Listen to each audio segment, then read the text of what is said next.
Hi everyone, I welcome you all to our channel. तो आज हम 15 अक्टूबर 2020 के news article of the Indian Express discuss करेंगे। And before starting the session please do like, share and subscribe to our channel and press the bell icon. तो सबसे पहले discuss कर लेते हैं आज की न्यूज़ स्पोर्ट्स से रिलेटेड। लास्ट पेज से हम न्यूज़पेपर पढ़ते हैं। तो दिल्ली विन पेस ड्यूअल, ठीक है। तो दिल्ली कैपिटल्स जो है राजस्थान रॉयल्स से जीत गई हैं। South Africa could be panel bye ICC for government interference. तो यहाँ पे एक यही न्यूज़ है, बस थोड़ा बहुत बेसिक पता होना चाहिए क्या चल रहा है स्पोर्ट्स में, है ना। EPL clubs reject project big picture. तो ये जो मतलब फंड को इंक्रीज़ करने के लिए जो 72 क्लब हैं फुटबॉल लीग के, तो उसके लिए ये था प्रोजेक्ट बिग पिक्चर, इसको मतलब रिजेक्ट कर दिया है ईपीएल ने। No goal too high for Neymar, ठीक है। तो नेमार आपको पता है ये ब्राज़ीलियन फुटबॉलर है, ठीक है। और ब्राज़ील में ये Brazil second leading goal scorer बन गए हैं after hat trick of in 4-2 win at Peru, है ना। तो नेमार ने रोनाल्डो को भी पास कर दिया है एंड नाउ ट्रेल्स ओनली पेले। तो पेले के सबसे ज़्यादा गोल है 77, देन नेमार, देन रोनाल्डो 62। तो रोनाल्डो कल कोविड-19 के पॉजिटिव पाए गए थे। और अभी जो है गोल्फर जॉनसन जो है, डस्टिन जॉनसन, आपने सुना होगा नाम, डस्टिन जॉनसन, ठीक है, गोल्फ प्लेयर है, वर्ल्ड नंबर 1। तो ये भी टेस्ट ऑल्सो पॉजिटिव फॉर कोविड-19। तो बस इतना ही। टाटा ग्रुप में buy a stake in BigBasket. तो ये न्यूज़ बस मैं इसलिए हाईलाइट कर देती हूँ कि you should know about every sector, मतलब एटलीस्ट आपको पता रहे कि कहाँ पे क्या चल रहा है, रिटेल सेक्टर में क्या चल रहा है। तो यहाँ पे जो टाटा ग्रुप है तो वो क्या कर रहा है कि कुछ स्टेक जो यूनिकॉर्न बिग बास्केट है, Indian online groceries unicorn big basket, तो यहाँ से वो खरीद सकता है ना। अब क्योंकि आपको पता है रिटेल सेक्टर में अभी फ्यूचर ग्रुप था सबसे ज़्यादा मेजर जो था, फ्यूचर ग्रुप। लेकिन फ्यूचर ग्रुप की जो पूरा ही मतलब किसने एक्वायर कर लिया है, अमेज़ॉन, उसने, रिलायंस रिटेल ने, है ना। तो अभी अमेज़ॉन और रिलायंस रिटेल ही जो है एक तरह से काफ़ी रैपिडली एक अपना रिटेल एम्पायर उन्होंने खड़ा किया। तो इस वजह से इसको देखते हुए ऐसी चीज़ हो रही है कि बेंगलुरु हेडक्वार्टर बिग बास्केट, ठीक है, इसके कुछ स्टेक खरीदेंगे। देन जो दूसरी इंपॉर्टेंट न्यूज़ है दैट इज़ रिलेटेड टू, यहाँ पे एक तो वो है कि Tamil Nadu gets not to borrow extra, है ना। उनको भी मतलब एक्स्ट्रा बोरो करने का कंसेंट मिल गया है। एंड टोटल 21 स्टेट, 21 जो स्टेट है उन्होंने ऑप्शन 1 पिक किया है। और गवर्नमेंट ने ये नोट दिया है कि आप क्या कर सकते हो, Tamil Nadu 9,627 crore open market boring के थ्रू आप खरीद सकते हो, मतलब बोरो कर सकते हो, है ना। और बाकी के स्टेट को मतलब टोटलिंग 78,542 करोड़ का बोला गया है। तो यहाँ पे आपको पता है कि जब जो जीएसटी काउंसिल की मीटिंग थी और वो सारी चीज़ें थी, तो सरकार ने बोल दिया था कि आप क्या करो, 2 ऑप्शन दिए जाएंगे, आप वो चूज़ कर लो, उसमें से आप बोरो करो, क्योंकि हम आपको कंपनसेशन नहीं दे सकते। तो ये सारी जो पार्ट्स हैं ये हम अभी देखेंगे कि कहाँ पे हैं। इसके अलावा पहले ये न्यूज़ देख लो, not fair to take one stand when with government and opposite after living it. तो यहाँ पे नीति आयोग के बारे में भी हम देखेंगे, है, ठीक है। और दूसरी और क्या न्यूज़ है, domestic flyers grow over last month still 66% below year ago levels. तो यहाँ पे जो बोला गया है कि डोमेस्टिक पैसेंजर्स थे, ठीक है, तो उन्होंने अभी सितंबर में 39.43 लाख डोमेस्टिक पैसेंजर ने ट्रैवल किया सितंबर मंथ में। एंड ये 66% लोअर है than the corresponding period last year, ठीक है। तो ये डीजीसीए के द्वारा ये बोला गया है, यानी कि Directorate General of civil Aviation.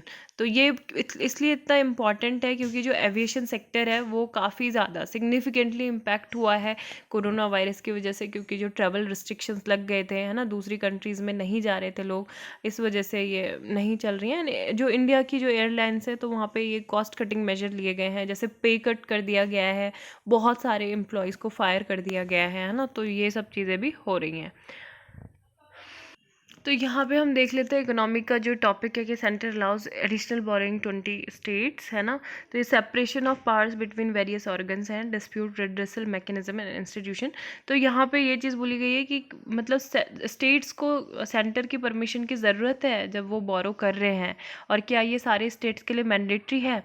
तो हमारे संविधान के आर्टिकल 293 का जो 3 है ऑफ द कॉन्स्टिट्यूशन, ठीक है, तो ये रिक्वायर करता है कि सेंटर से कंसेंट लेनी बढ़ेगी अगर आप क्या कर रहे हो, मतलब सेंटर के प्रति जो आपने उनसे लोन लिए हैं प्रीवियसली, तो वहाँ पे आप वो लोन नहीं चुका पाए हैं, नहीं पे कर पाए हैं, इन डेप्ट है स्टेट, तो आपको क्या करना पड़ेगा, बोरो के लिए सेंटर का कंसेंट ज़रूरी है। And this consent can also be granted subject to certain condition by virtue of article 293 का जो सेक्शन 4 है उसमें भी ये बोला गया है। और जो फिनेंस कमीशन की जो रिकमेंडेंस थी, तो उससे मतलब सेंटर को ये जो पावर है ये मिलती है।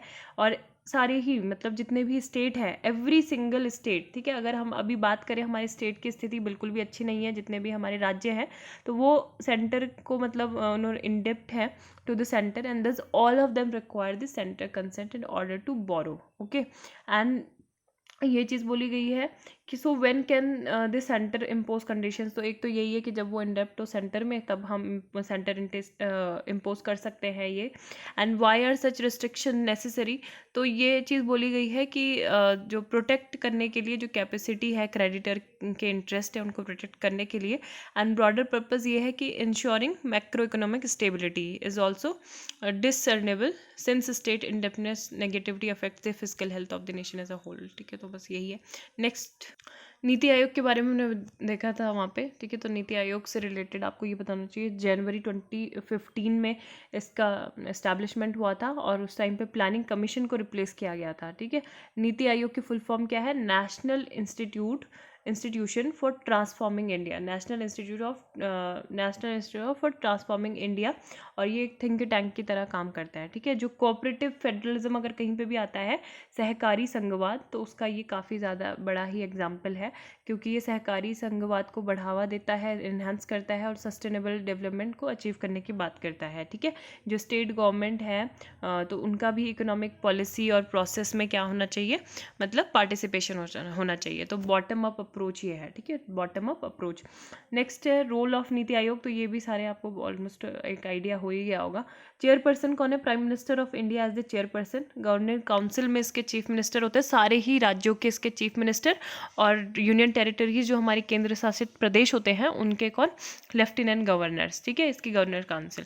रीजनल काउंसिल भी होती है। ठीक है, पहला हमने बताया चेयरपर्सन प्राइम मिनिस्टर होते हैं, गवर्निंग काउंसिल जिसमें सारे मुख्यमंत्री होंगे हर राज्य के और केंद्र शासित प्रदेशों के लेफ्टिनेंट गवर्नर। तीसरा है रीजनल काउंसिल, तो ये जो स्पेसिफिक इश्यूज होते हैं जैसे कंटीजेंसीज होती हैं स्टेट और रीजन में, तो यहाँ पे ये होंगे। ठीक है, और this will be form for a specified tenure. Regional council जो कन्वेट की जाएंगी प्राइम मिनिस्टर के द्वारा की जाएंगी, इसमें भी चीफ मिनिस्टर और लेफ्टिनेंट गवर्नर होंगे यूनियन टेरिटरीज के, और ये जो है चेयर की जाएगी चेयरपर्सन ऑफ नीति आयोग और इस नॉमिनी। ठीक है, तो ये चीज़ है। और कुछ स्पेशलिस्ट प्रैक्टिशनर भी इसमें होते हैं। The full time organisational framework will comprise prime minister, vice chairperson, members होंगे part time members, ex officio members, है ना, जो 2 साल के लिए पार्ट टाइम मेंबर ऐसे रहेंगे, मैक्सिमम 2 रहेंगे, और एक्स ऑफिसर मेंबर जो रहेंगे 4 रहेंगे, है ना, 2 यूनियन काउंसिल मिनिस्टर और चीफ एग्जीक्यूटिव ऑफिसर। तो ये है। और प्रीलिम्स के लिए ये इंपॉर्टेंट है जानना कि 15 सालों का एक रोड मैप तैयार किया था इनिशिएटिव, जिसको 7 year vision strategy and action plan. ठीक है, ये Amrit digital India and Atal innovation vision भी ये है, और ये कंपोजिशन है नीति आयोग का। ठीक है, अब डीजीसीए के बारे में हमने पढ़ा था ना, एविएशन सेक्टर के बारे में, तो डीजीसीए के बारे में आपको ये पता होना ज़रूरी है कि देखो स्टैटिक पढ़ना करंट के साथ बहुत ज़रूरी है, इसीलिए आपको न्यूज़ जो है वो तो देखनी है कि क्या अभी है, क्या हमारे एविएशन सेक्टर पे कोविड-19 का इम्पैक्ट पड़ा है। ठीक है, कहीं पे आंसर राइटिंग में ऐड करना हो तो वो डेटा लिख सकते हैं कि 66% ये है वो है। तो the Director General of civil Aviation is the regulatory body in the field of civil aviation. ठीक है, और ये जो डील करती है सुरक्षा मुद्दों से रिलेटेड, सेफ्टी इशू से, है ना। It is responsible for regulation of air transport service to form within India and for enforcement of civil air regulations. ठीक है, तो air safety, airworthiness standards, तो ये सारी चीज़ें वो देखती है।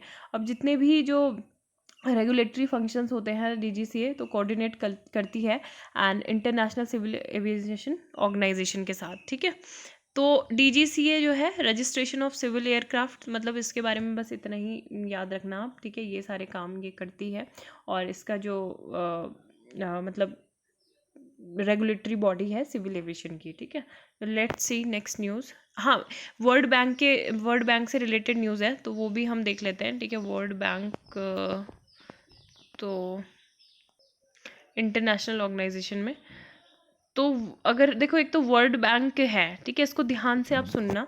एक है वर्ल्ड बैंक, ठीक है, और एक यहाँ पे बोला गया वर्ल्ड बैंक ग्रुप, ठीक है। तो वर्ल्ड बैंक में आप जैसे जो वर्ल्ड बैंक ग्रुप है, तो ये आप 5 ऑर्गेनाइजेशन देख रहे हो, ठीक है, 5 डेवलपमेंट इंस्टीट्यूशन देख रहे हो, तो ये सारे मिलके क्या बनाते हैं, वर्ल्ड बैंक ग्रुप, ठीक है। और जो वर्ल्ड बैंक है वो IBRD एंड IDA को मिलके क्या बनता है, वर्ल्ड बैंक, ठीक है। तो ये डिफरेंस आपको थोड़ा पता होना चाहिए कि वर्ल्ड बैंक मतलब ये together form the world bank, IBRD and IDA together form the world bank, and जो रेस्ट है मतलब IBRD, IDA, IFC and मीगा, ICSID, है ना, all the 5 institution together form the world Bank group. Okay, so you should know the difference this statement जो भी मैंने बोला है। तो ये सारे होते हैं, ठीक है। International bank for reconstruction and development, international development association and international finance corporation and multilateral guarantee agency मीगा, international centre for the settlement of investment disputes. अब यही चीज़ है कि the IBRD and the IDA together form the world bank. World Bank group की अगर हम history की बात करें तो फाइनेंशियल कॉन्फ्रेंस हुई थी यूनाइटेड नेशंस की, मॉनेटरी एंड फाइनेंशियल कॉन्फ्रेंस, जिसको ब्रिटेन वुड्स कॉन्फ्रेंस भी बोला जाता है। कब हुई थी, 1944 में हुई थी। And to let the formation of International Monetary Fund, ठीक है ना। 1945 में कल ही हमने पढ़ा था ना कि इंटरनेशनल मॉनेटरी फंड भी क्रिएट किया गया था, तो इसी के बाद हुआ था 1944 में ब्रिटेन वुड्स समझौता हुआ था। And international banks for reconstruction development, IBRD, ठीक है, जो सबसे पहला यहाँ पे हमने बताया था, ये फॉर्मेशन हुआ था इसका, IBRD का। देन ओरिजिनल फोकस जो था IBRD का जो था वो कंस्ट्रक्शन करना था उन कंट्रीज़ का रिकंस्ट्रक्शन जो सेकेंड वर्ल्ड वॉर में मतलब उसके पीड़ित थी सेकेंड वर्ल्ड वॉर की, तो उनको लोन वगैरह देना, है ना।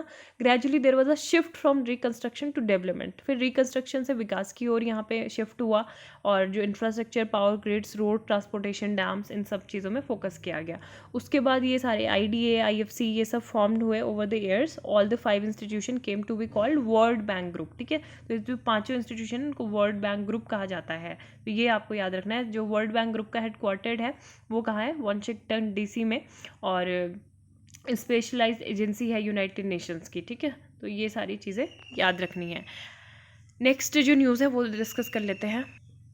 ये थी करंट की जो न्यूज़ थी ना वर्ल्ड बैंक से रिलेटेड, ये था कि World Bank says $12 billion approve to finance vaccine, ठीक है। तो ये हेल्प करेंगे जो विकासशील देश है उनकी, कि वैक्सीन, कोरोना वायरस की जो वैक्सीन आ जाएगी उसको डिस्ट्रीब्यूट करने में, खरीदने में, उनके टेस्ट में, ट्रीटमेंट में, है ना। तो वैक्सीनेशन सपोर्ट 1 बिलियन लोगों को दिया जाएगा। तो ये बोला गया था कि द $12 बिलियन जो एनवेलप है as a part of wider World Bank group package of to $160 billion to help developing countries fight the COVID-19 pandemic, है ना। तो ये अब हमें न्यूज़ भी समझ आ जाएगी कि वर्ल्ड बैंक ग्रुप एग्जैक्टली है क्या और वर्ल्ड बैंक है क्या।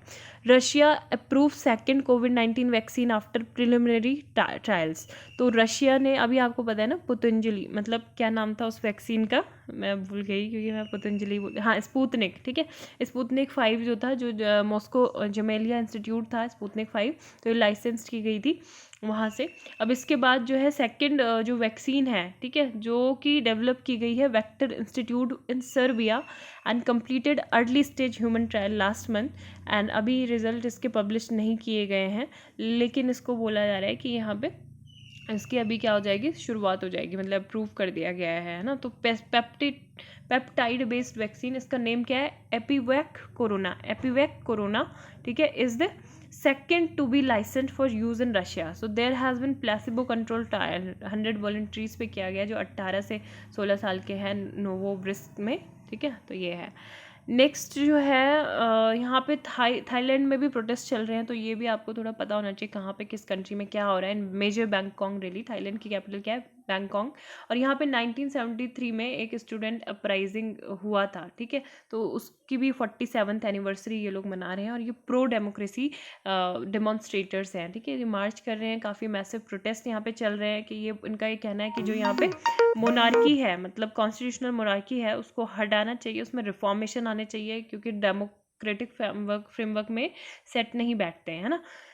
नेक्स्ट जो है अज़रबैजान हमको पता है ना, अज़रबैजान और आर्मेनिया के बीच में डिस्प्यूट चल रहा है। तो अभी अज़रबैजान ने क्या किया है, वांट किया है आर्मेनिया को ओवर पाइपलाइंस, है ना। तो काफ़ी अभी दोनों के बीच में अभी हमें पता है कि सीज़ फायर डील भी हुई थी जब रशिया वगैरह ने मिलके ये सब कराया था।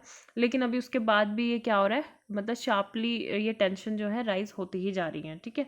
तो नोग्रोनो काराबाग का जो माउंटेन इनक्लेव है वहाँ पे सीज़ फायर हुआ था, and territory in South Caucasus which is govern by ethnic Armenians, है ना। तो ये नोग्रोनो कारबाग भी आपको पता है कि यहाँ पे मेनली कौन है, एथनिक अर्मेनियंस है।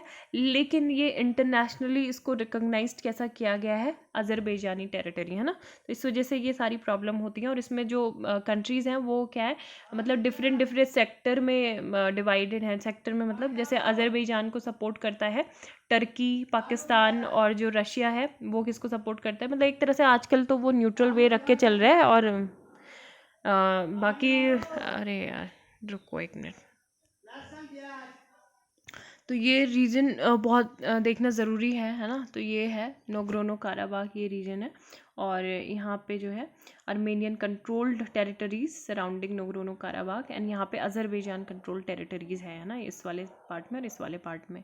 और यहाँ पे जो है नखचिवन अज़रबैजान का ये इम्पॉर्टेंट पार्ट है, टेरिटरी, ठीक है। तो अगर मतलब कुछ लोगों को कन्फ्यूज़न हो जाता है ना कि यहाँ तक ही है, मतलब यहाँ पे ही है अज़रबैजान, लेकिन यहाँ पे भी है। नखचिवन जो है ये आर्मेनिया की टेरिटरी है, ठीक है। तो आर्मेनिया की अगर हम बात करें, कौन कौन सी कंट्री है, जॉर्जिया, अज़रबैजान, टर्की, ईरान, ये इसके बॉर्डर कंट्रीज़ हैं, ठीक है। तो ये आपको पता होना चाहिए। नेक्स्ट न्यूज़, तो यहाँ पे जो न्यूज़ है, वन हॉर्न राइनोज जो है आसम में, तो इन पे स्टडी की जा रही है बियॉन्ड पोचिंग। तो इनकी पोचिंग भी बहुत ज़्यादा होती है, लेकिन यहाँ पे ये चीज़ की स्टडी की जाएगी कि जो राइनो का जो डंक होता है वो किस तरीके से हेल्थ और जो नेचुरल डेथ होता है, मतलब उस पे ये हेल्थ इश्यूज जो होते हैं एनिमल्स के, तो उसको अंडरस्टैंड किया जाएगा, है ना। तो 2017 में rhino task force of Assam और जो world Wildlife fund of India है, इन्होंने ये स्टेप लिया था कि जो पैथोजेंस फाउंड होते हैं इनके, जो राइनो डंक होता है, सैंपल्स असम, उत्तर प्रदेश, वेस्ट बंगाल, तो यहाँ से सैंपल लिए गए थे। और फिर अपनी जो प्रिलिमिनरी रिपोर्ट है वर्ल्ड वाइल्ड लाइफ फंड की, तो उन्होंने वो prevalence of endoparasitic infections in free ranging greater one horn rhinoceros, ठीक है, फॉर असम एंड वेस्ट बंगाल, तो ये रिलीज़ की थी। तो उसमें यही सब ऑब्जेक्टिव यही था कि एक तरह से जो सिस्टमेटिक डिजीज़ इन्वेस्टिगेशन है प्रोसेस, वो होना चाहिए, है ना। और बाकी यहाँ पे कुछ पार्क के नाम हैं, तो वो आप देख लो कि जैसे दुधवा नेशनल पार्क कहाँ का पार्क है, यूपी का। वेस्ट बंगाल में है Jaldapara National Park and Gorumara National Park, ठीक है। And Assam Rajiv Gandhi and Orang National Park. Pobitora Wildlife Sanctuary, ये आप मुझे बताइए प्लीज़ कि कहाँ की ये है, पवित्र Wildlife century and Manas national Park, ठीक है, एंड काजीरंगा नेशनल पार्क, तो ये है, ठीक है। नेक्स्ट है how iPhone 12 will make 5G main stream. तो कल हमने बताया था, जो टिम कुक थे एप्पल के CEO, तो वो लॉन्च कर रहे थे आईफोन 12 सीरीज़ के स्मार्टफोन। ये सारे ही जितने भी सीरीज़ के अभी होंगे 4 न्यू आईफोन जो होंगे, ये सारे 5G कैपेबल होंगे, ठीक है। और आपको ये पता होना चाहिए कि इंडिया में जो है 5G नेटवर्क नहीं आया है, ठीक है, 5G नेटवर्क नहीं आया है। सैमसंग का जो गैलेक्सी S10 है, ठीक है, वो 5G कैपेबल है। मतलब आप फ़ोन खरीद सकते हो दैट इज़ इनेबल्ड, मतलब 5G इनेबल्ड फ़ोन आप खरीद सकते हो, लेकिन अभी चलेंगे नहीं क्योंकि नेटवर्क नहीं है ना। तो अभी यहाँ पे इंडिया में यही बोला जा रहा है कि इसका जो इम्पैक्ट है 5G का, जो ये आईफोन सीरीज़ के 12 सीरीज़ के जो फ़ोन आएंगे, इतना ज़्यादा रिलेवेंट नहीं है फॉर इंडियन यूज़र। जबकि हम क्या है, India world second and largest fastest growing smartphone market है हम, है ना। लेकिन अभी यहाँ पे इतना रिलेवेंट इसका रिलेवेंस नहीं होगा। And India has not yet started trial for this, is unlikely to be able to start services before end to 2021, ठीक है, उसके बाद ही कुछ होगा। तो अगर आप 5G फ़ोन खरीदने की सोच रहे हैं, तो आपको या तो 2021 के बाद वेट करना पड़ेगा लास्ट तक, या तो फिर अभी आप ऐसा फ़ोन खरीद लो जो 5G सपोर्टेड हो, है ना। Certain part of install hardware from companies Ericsson could be enable to switch over just, तो यही चीज़ें है ना। और बाकी ये है कि जो US, ऑस्ट्रेलिया, जापान है, तो यहाँ पे एप्पल ही डोमिनेट करता है इन सारे मार्केट्स में। और न्यू आईफोन सीरीज़ जो है, यहाँ से क्या होगा, जो पुराने आईफोन यूज़र थे, है ना, पुराने आईफोन यूज़र, तो वो रिफ़्रेश इस वाले में चले जाएंगे, मतलब एप्पल के फ़ोन जो है आईफोन वो ख़रीदेंगे, है ना। तो ये चीज़ यहाँ पे हो सकती है, क्योंकि जो यहाँ पे एप्पल है वो अपने जो मंथली सब्सक्रिप्शन फ़ी है उसको भी काफ़ी लोअर कर रहा है ना, और ट्रांजेक्शन जो है ईजियर कर रहा है वेराइजॉन और जो बाकी की सारी कंपनी है उनसे बातचीत करके। तो ये तो इतना इंपॉर्टेंट आर्टिकल नहीं एक्सप्लेन में what pause in J trial means, तो इस तरीके के आर्टिकल हम काफ़ी ज़्यादा डिस्कस कर चुके हैं एंड मतलब इतना ज़्यादा रिलेवेंट नहीं है। बस यही है कि पॉज वगैरह होते रहते हैं, है ना, ट्रायल जब ट्रायल होता है तो उसमें कुछ फेलियर भी आते हैं, तो इस वजह से पॉज हो जाते हैं। And Oxford AstraZeneca Johnson and Johnson has now paused it's vaccine trial again on account of illness in a participant, है ना, कि पार्टिसिपेंट को इलनेस हो गई थी इस वजह से। तो क्या इंडिया को डरने की ज़रूरत है, चिंता करने की ज़रूरत है? तो ये बोला गया कि हेडक्वार्टर जिस हैदराबाद बेस्ड जो हेडक्वार्टर्ड है बायोलॉजिकल ई, तो उन्होंने ये एग्रीमेंट किया था कि मतलब वो क्या करेंगे, वैक्सीन को प्रोड्यूस करेंगे, और फर्म्स ने एम किया था कि 400 से 500 बिलियन जो डोज हैं एक साल में वो तैयार होंगी। While biological E has not commented कि आउटकम इसका क्या होगा, है ना, इन्वेस्टिगेशन का, कि मतलब फ्यूचर में इसका इम्पैक्ट पड़ेगा नहीं पड़ेगा हम पे। तो बस यही चीज़ है इसमें। नेक्स्ट जो है इम्पॉर्टेंट न्यूज़ वो देख लेते हैं। ये वाला तो कल हमने डोमेस्टिक मार्केट महराज जो ये आर्टिकल था कल हमने पढ़ा था कि एक्सपोर्ट ओरिएंटेशन मतलब फोकस होना चाहिए, लेकिन अभी हमारे पास India does not have the luxury of abandoning export orientation, है ना। अभी हम एक्सपोर्ट जो लेड इकोनॉमी ग्रोथ है उसको हम अबेंडन नहीं कर सकते, और क्योंकि हमारे पास अल्टरनेटिव भी काफ़ी लिमिटेड है, और आत्मनिर्भर को अगर हमें और ज़्यादा एम्ब्रेस करना है आत्मनिर्भर भारत को, तो हमको कंडेम करना होगा इंडियन इकोनॉमी टू मीडियोक्रिटी, है ना। और बाकी जो ये वाला जो आर्टिकल है ये एक आर्टिकल था बाईपासिंग पार्लियामेंट। तो ये बोले जा रहा है कि मोदी सरकार मतलब क्रिटिसाइज ये आर्टिकल कर रहा है मोदी गवर्नमेंट को।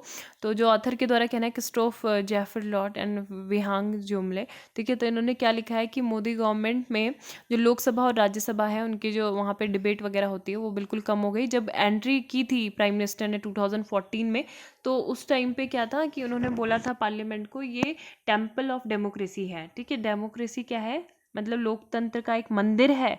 और उसके बाद उसी मंदिर में जो थे ये गए नहीं, केवल 3.6 टाइम्स ये बोले हैं पार्लियामेंट में, 22 टाइम्स अगर 6 सालों की बात करें तो केवल 22 बार बोला है, not more than HD. Deve Gowda, है ना। और जो प्राइम मिनिस्टर जो 2 साल तक रहे थे उन्होंने भी इनसे ज़्यादा ही बोला था। इन कॉन्ट्रास्ट जो अटल बिहारी वाजपेयी की बात करें तो 77 टाइम्स तक उन्होंने बोला है अपने 6 ईयर्स के टर्म में।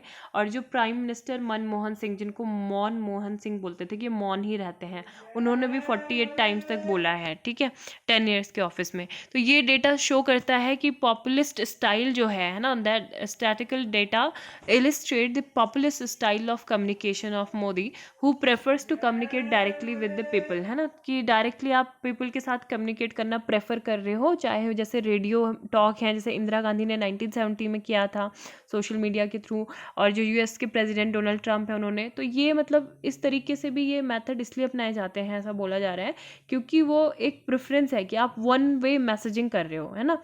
अब वन वे मैसेजिंग क्या है कि मतलब देखो बहुत सारे लोग हैं, अगर मैं यहाँ पे अभी अपना कमेंट सेक्शन डिसेबल कर दूँ, ठीक है, तो मुझे आपका जो पॉइंट ऑफ व्यू है वो मेरे को सुनने को नहीं मिल पाएगा कि आपका क्या फीडबैक आ रहा है। तो मैं मतलब यहाँ बस बोल रही हूँ, आपको पसंद आ रहा है नहीं पसंद आ रहा है उससे मुझे मतलब नहीं है ना। आप मुझसे क्वेश्चन भी नहीं कर सकते हो सारी चीज़ें अगर मैं ये कर दूँ, तो एक ये चीज़ हो जाती है ना। By definition parliament is the क्रूशिबल और क्रिटिसिज्म, यहाँ पे डेलिब्रेशन, क्रिटिसिज्म और कंसेंस मेकिंग यहाँ पे सारी चीज़ें होती हैं, लेकिन वो सारी जो है parliamentarism stands poles apart from populism not only because it मतलब यही सब चीज़ें हैं कि जो यहाँ पे जो अपोनेंट्स हैं वो एडवर्सरी में काम आते हैं, उनको एज एनिमी जैसा ट्रीट नहीं करना चाहिए।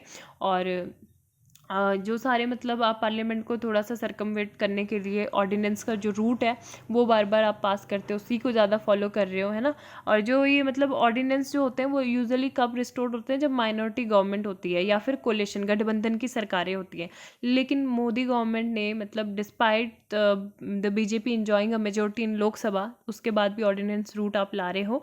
और अगर हम बात करें तो जैसे सेलेक्ट कमेटी जो पार्लियामेंट्री कमिटीज़ होती है ना, तो उसमें जाते हैं, उसके बाद अगर बिल कोई पास होता है तो पहले मतलब पास होने से पहले वहाँ पे जाते हैं, लेकिन इस बार ऐसा कोई भी चीज़ें नहीं की गई। इसमें भी काफ़ी ज़्यादा ड्रामेटिकली श्रंक देखने को मिला।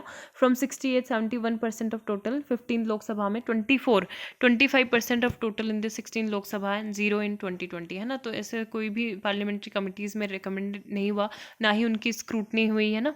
तो ये था, बिल को अमेंड करने के लिए ऐसा ज़रूरी था। और जो लास्ट जो बिल था जो रेफ़र किया गया था जॉइंट पार्लियामेंट्री कमेटी में, वो right to fair compensation and transparency in land acquisition rehabilitation resettlement 2015 का जो बिल था उसी में किया गया था। उसके बाद से ऐसा नहीं किया गया, है ना। मनी बिल को भी मतलब करना चाह रहे थे, लेकिन मनी बिल्स जो है उसमें क्या होता है, टैक्सेशन होता है और गवर्नमेंट की स्पेंडिंग होती है। एंड बाकी ये कि money bills, this is because in upper house, है ना, अपर हाउस में उनकी मेजॉरिटी जो है नहीं है इतनी, तो इसी वजह से जो मनी बिल है उसको अमेंड नहीं कर पाए। लेकिन आधार को जो था उसको मनी बिल जो था बोल दिया गया था, है ना। And all the amendments propose by the Rajya Sabha were rejected, लेकिन अमेंडमेंट जो थे रिजेक्ट कर दिए गए थे। एंड ऑर्डिनरी बिल्स जो है ये बोला गया है कि वो डिस्कस नहीं होते हैं, क्योंकि क्या वो सीधा एमपीज़ को दे दिए जाते हैं, कब लास्ट मिनट में हैंड ओवर किए जाते हैं, और उसके लिए डिबेट्स के लिए ना ही कोई टाइम होता है, ना ही वो डिस्कस किए जाते हैं, ना ही अपोजिशन ने जो अमेंडमेंट्स दिए होते हैं वो सारे क्या हो जाते हैं, रिजेक्ट हो जाते हैं, ठीक है, जो इंट्रोड्यूस किए गए थे बिल में। अगर डिबेट्स होती तो दे आर फॉर्मेलिटी प्रोसीजर, क्योंकि डिबेट्स भी क्या होती है, फॉर्मेलिटी के लिए ही होती हैं। The last parliamentary session mark culminating point of this trend. तो यही सब चीज़ें यहाँ पे डिस्कस की गई हैं, है ना। तो यहाँ पे जो था 2017 की रिपोर्ट है CSDS की report, the state of democracy in South Asia. तो इन्होंने ये बताया कि जो परसेंटेज ऑफ इंटरव्यूज़ हैं who supported democracy has drop from 70% to 63%। 2005 से अगर 17 की बात करें तो इतना कम परसेंटेज हो गया है कि इन्होंने बोला कि जो डेमोक्रेसी है वो डिक्लाइन हुई है 79% टू 55%, है ना। और यही सब चीज़ें इसमें बताई गई हैं। नेक्स्ट, ये जो है कार्विन के विन, तो ये अभी आपको पता है जो तनिष्क जो ज्वेलरी ब्रांड है, ठीक है, टाटा सन्स के द्वारा ओन्ड है, और it is India's richest and most powerful company है। तो इनको अभी इन्होंने एक ऐड जो था वो रिलीज़ किया था, 44 सेकेंड समथिंग वो ऐड था, और उस ऐड में क्या था, एक मुस्लिम मदर इन लॉ थी and a Hindu daughter in law is beautiful. तो उस पर मतलब ऑब्जेक्शन हुआ लोगों को, और उन्होंने बोला कि आप यहाँ पे ऐसा नहीं दिखा सकते हो, है ना। तो उसको फिर उन्होंने दोबारा से हटा दिया गया उस ऐड को। तो लेकिन ये यही चीज़ बोल रहा है कि हमारे डाइवर्स कल्चर को, हमारे जो मतलब इतने सारे रिलीजन होने के बाद भी जो हमारा एकत्व है उसको ये बरकरार रख रहा था, लेकिन इनको ये चीज़ पसंद नहीं आई और ये हटवा दिया गया, है ना। तो यहाँ पे इन्होंने ऑथर जो है समीना दलवई, तो इनका ये कहना है कि ये भी एक ऐसी फैमिली से बिलोंग करती हैं जहाँ पे इनके जो खुद के जो हस्बैंड है वो तेलंगाना से हैं, रेड्डी, और जो ब्रदर है वो उनके चाइनीज़ मतलब गर्लफ्रेंड है, वाइफ है ना। और जो मदर थी वो हिंदू थी और जो फादर थे वो मुस्लिम थे। तो उन्होंने भी शादी तो ऑब्वियसली थी, तो लेकिन मदर ने जो था अपना जो रिलीजन था, मतलब अपने जैसे जो लाल बिंदी होती है और जो मंगलसूत्र होता है, तो उसको फिर भी पहने रखा, है ना। My mother is still a Hindu, my father is a Muslim. तो वो कभी भी जो है रिलीजियस रिचुअल्स जो है फॉलो नहीं करते, क्योंकि वो कल्चरल फेस्टिविटीज़ जो है वो इन्जॉय करते हैं। तो इसको आपको मतलब इस तरीके से नहीं देखना चाहिए, क्योंकि अगर आप इसको बोल रहे हो कि ये मतलब मुस्लिम्स फैमिली को मतलब ज़्यादा वो दिखा रहा है कि एक हिंदू वुमेन वहाँ पे कैसे चली गई, तो ये एक तरह से एंटी वुमेन भी है कि giving a daughter is a defeat, आप समझ रहे हो, है ना। और मुस्लिम फैमिली, तो यही सब चीज़ें कि यहाँ पे ये चीज़ देखो ना कि एक मतलब लड़की, अगर कोई बहू है वो आई है किसी मुस्लिम परिवार में, तो उसके परिवार उसकी खुशी के लिए, जो उसका मुस्लिम परिवार है वो उसके जो गोद भराई की रस्म है, यानी कि उसके जो रिचुअल्स हैं वो भी सेलिब्रेट कर रहा है ना।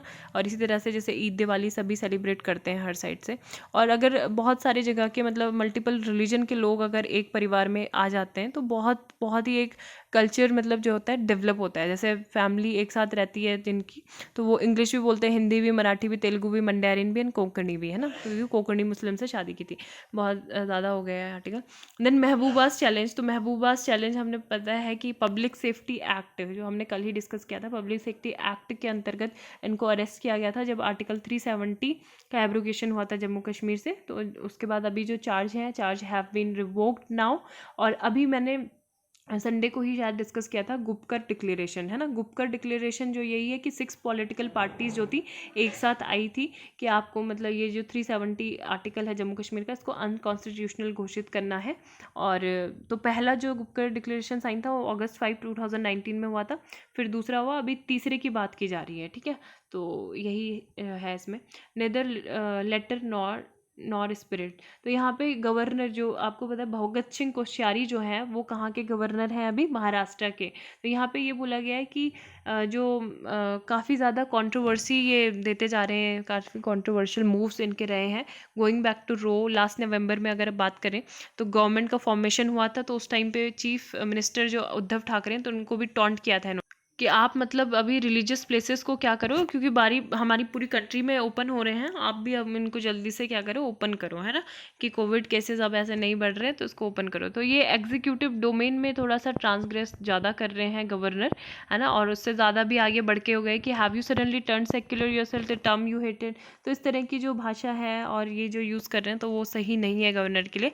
That is a matter where decision making, मतलब ये कुछ ऐसे डिसीजन है, क्योंकि आपको पता है सेंटर ने स्टेट को ये परमिशन दे दी है कि आप अपने तरीके से क्या करो, जो अनलॉक है उसको करो, है ना, जो मेजर है कोविड-19 को टैकल करने के लिए वो लो। तो ये ऐसे डिसीजन है यहाँ पे, जो अगर डिसीजन मेकिंग है तो वो बिल्कुल साउंड एडमिनिस्ट्रेटिव प्रोटोकॉल्स के तहत होनी चाहिए, और यहाँ पे साइंटिफिक एक्सपर्टाइज का होना बहुत ज़रूरी है ना। तो that the governor enclosed in his letter 3 representation. तो यही सब चीज़ें यहाँ पे डिस्कस की गई हैं।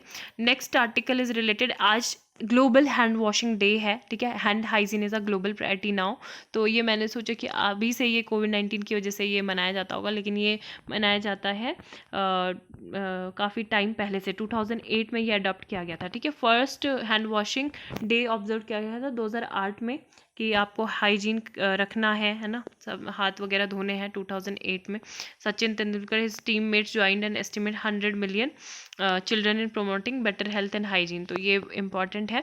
और इस बार की जो थीम है वो क्या है, this theme aligns with the new hand hygiene for all institute led by WHO, hand hygiene for all, hand hygiene for all, ठीक है। तो ये याद रखना। हैंड वॉशिंग के बेनिफिट्स तो ये बताएंगे, 30% टू 48% ये क्या करता है, जो डायरियल डिजीज़ है उनको रिड्यूस करता है। रेस्पिरेटरी इन्फेक्शन हमारा 20% रिड्यूस हो सकता है।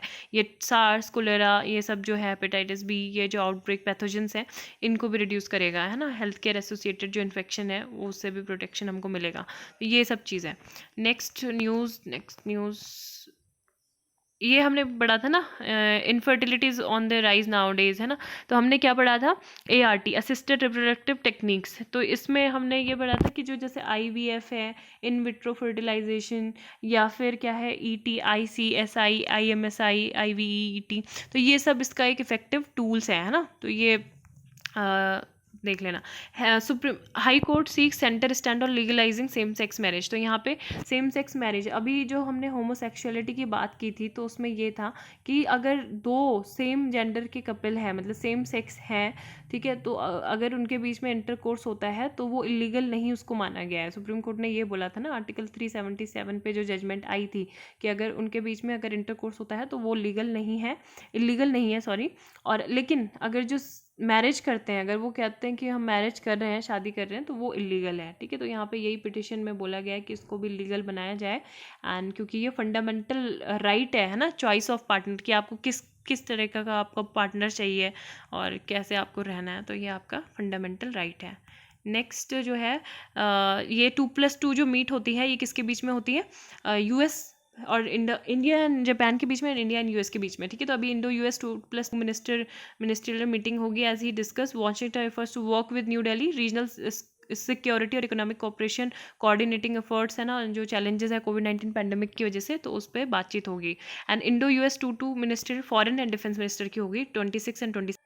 After Galwan clash ICRC approaches India and China. तो ये IRC जो है, ICRC international committee for red cross, ठीक है, international committee for red cross, ये बहुत इंपॉर्टेंट कमिटी है। जब आपको पता होगा कि जो वर्धमान कौन थे, अभिनंदन वर्धमान जो थे ना, जब पाकिस्तान ने उनको मतलब ले गए थे, कैप्चर कर लिया था, तो उसके बाद हमने जो जेनेवा कन्वेंशन है, तो इसके तहत ही हमने इनका जो प्रोटेक्शन और वेलबींग है, तो तब हमने पाकिस्तानी कस्टडी से ये लिया था, है ना। तो जेनेवा कन्वेंशन और इसके अंतर्गत ही ये अभी जो मतलब जो ICRC है, ठीक है, ये एक ह्यूमैनिटेरियन ऑर्गेनाइजेशन है, ठीक है, ह्यूमैनिटेरियन वॉलंटरी ह्यूमैनिटेरियन ऑर्गेनाइजेशन है, ह्यूमन लाइफ जो है और उनकी हेल्थ को प्रोटेक्शन ये करता है। और इंडिया में इसके 1100 से ज़्यादा ब्रांचेस हैं। एंड अभी जो है ये मतलब इंडिया चाइना के कॉन्टेक्स्ट में ये बातचीत ये कर रहे हैं, है ना। तो the IRC international humanitarian organisation has mandate to monitor the signatories follow the rules in situations of conflict. अब इनका यहाँ पे कॉन्फिडेंशियलिटी का प्रिंसिपल है कि ये क्या करते हैं कि जो भी ये बातचीत कर रहे हैं वो कॉन्फिडेंशियल रहता है, मतलब उसको पब्लिसाइज नहीं करते अपनी रिपोर्ट को, जो भी बातचीत होती है ना। तो इसमें ये चीज़ था कि चाहे वो जिनेवा कन्वेंशन में कि चाहे अगर कोई एनिमी भी है या फिर कोई फ्रेंड है, एनिमी है, तो अगर वॉर के टाइम पे अगर किसी की मतलब उसको केयर देना है ना, ह्यूमैनिटेरियन ग्राउंड्स पे उसको देना ज़रूरी है, चाहे वो कोई भी क्यों ना हो। तो ये था इसमें, तो यही बोला है कि इंडिया चाइना सब भूले नहीं और ये चीज़ करें।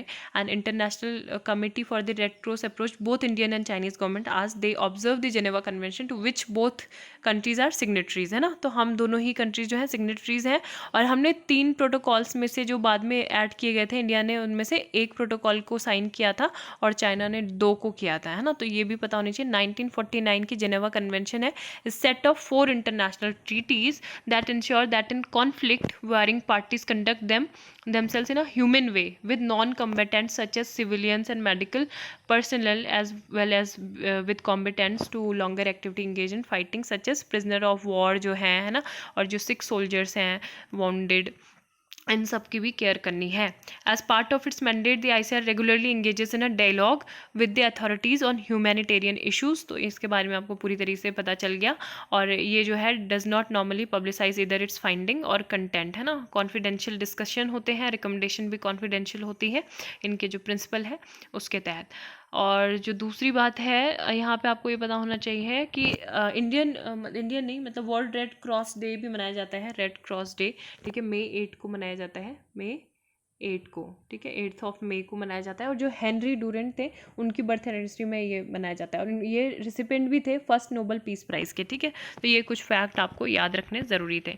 यहाँ पे गोवा गवर्नमेंट ने अप्रूव कर दिया न्यू टूरिज्म पॉलिसी, ठीक है। 89% ऑफ टोटल टूरिस्ट जो है अराइवल्स यहाँ पे हुआ था, bulk home or domestic tourist ज़्यादा है, October and December. Most preferred destination around the year of high spending tourist, ठीक है, 2024 तक ऐसा काम है। Punjab not to 33% women quota in state civil services की वुमेन को जो है 33% स्टेट कोटा मिलेगा सिविल सर्विसेज में। और जो कॉरपोरेशन और बोर्ड्स वाली जो जॉब होती है group A, B, C and D post के लिए भी। और पहले भी पंजाब गवर्नमेंट ने 33% जो रिजर्वेशन है वुमेन का पंचायत और लोकल बॉडीज़ में कराया है। और इन्होंने जो है एक बिल भी लाया है रिप्लेस करने के लिए Punjab state vigilance commission ordinance 2020 का, ठीक है। तो ये सब चीज़ें आप ध्यान रखिएगा। और बिहार में इलेक्शन, तो ये तो इम्पोर्टेंट नहीं है। विद अबेंडेंट कॉशन, ठीक है। तो ये मूवी जो है स्टार्ट हो गई, थिएटर स्टार्ट हो गए आज से। और यहाँ पे यही बोला गया कि काफ़ी ज़्यादा सेफ्टी मेजर के तहत, सेफ्टी फर्स्ट फीचर जो न्यू फीचर है सेफ्टी शील्ड टैग के तहत, मतलब यहाँ पे ऑडियंस आएंगी। तो ये थप्पड़ 1917 है, शुभ मंगल ज़्यादा सावधान, ठीक है। तो यही मूवी अभी चलेंगे स्टार्टिंग में, उसके बाद जो है बाकी सारी मूवीज है। तो आप थप्पड़ और शुभ मंगल ज़्यादा सावधान देख सकते हो। 1917 मैंने नहीं देखी है, पर ये दोनों देखी हैं। तो थप्पड़ ज़्यादा अच्छी थी, वैसे वो भी अच्छी है, शुभ मंगल सावधान एक डिस्कस किया गया है issue. Diesel gensets turn off as major to fix pollution crisis come into effect, है ना। तो ये जो ग्रैप मॉडल है, यानी कि ग्रेडेड रिस्पॉन्स एक्शन प्लान, जो EPCA ने मैंडेट किया था। EPCA सुप्रीम कोर्ट के तहत मैंडेटेड एक ये बॉडी है। और ग्रेडेड एक्शन प्लान में क्या होता है, अगर जैसे एयर क्वालिटी अब वेंसडे को क्या थी, वेरी पुअर, फिर मतलब ट्यूसडे को वेरी पुअर थी, वेंसडे को क्या हुई, थोड़ी पुअर, ठीक है। तो यहाँ पे कुछ प्लान लिए जाते हैं। अब जैसे अगर क्या है, एयर क्वालिटी अगर बहुत ही पुअर है, वेरी पुअर है, तो जो पार्किंग फ़ी है उसको थोड़ा बढ़ा दिया जाएगा ताकि जो लोग हैं वो पुश हों पब्लिक ट्रांसपोर्ट का यूज़ करने के लिए, है ना। And use of coal in restaurant में कोल का यूज़ जो है स्टॉप किया जाएगा। और सीवियर अगर होती है तो जैसे ब्रिक किल्न्स और जो हॉट मिक्स प्लांट्स होते हैं उनको शट डाउन किया जाएगा, मैकेनाइज्ड स्वीपिंग की जाएगी रोड की। एंड अगर सीवियर प्लस कैटेगरी होता है तो जो दिल्ली में जो ट्रक आते हैं उनको पूरी तरीके से उनकी एंट्री बैन हो जाती है, construction activity has to be stopped, है ना, और इवन जो रोड है rationing has to be introduced. और apart from banning the use of generator sets, environment pollution prevention and control authorities also asked Delhi government कि आप ensure करो कि 13 हॉटस्पॉट बनाए जाए सिटीज़ में पोल्यूशन को कंट्रोल करने के लिए, और लॉन्ग टर्म सोल्यूशन हो डिस्पोजल का, जो सॉलिड वेस्ट है उसको प्रिपेयर करा जाए, है ना, वैक्यूम क्लीनर्स वगैरह ये यूज़ किए जाएँ 2 बार। तो ये सब चीज़ें हैं। PM 2.5 एंड PM 10 जो है प्राइमरी पोल्यूटेंट्स हैं, ठीक है, ये बहुत ज़्यादा इंपॉर्टेंट है। और एयर क्वालिटी इंडेक्स जो है अभी 276 पे है, ठीक है। यहाँ पे एक बार जल्दी से आपको बता देते हैं कि क्या है। तो ये सेंट्रल पोल्यूशन कंट्रोल बोर्ड के तहत जो एयर क्वालिटी इंडेक्स है ये बनाई गई थी first time since June 28 and 2014 को लॉन्च हुई थी, ठीक है। 1 नंबर 1 कलर 1 डिस्क्रिप्शन के तहत। And the measurement of air quality based 8 pollutants, ठीक है। अभी हमने देखा ना PM 10 और ये PM 2.5 जो है पर्टिकुलेट मैटर, तो ये काफ़ी ज़्यादा हाई है।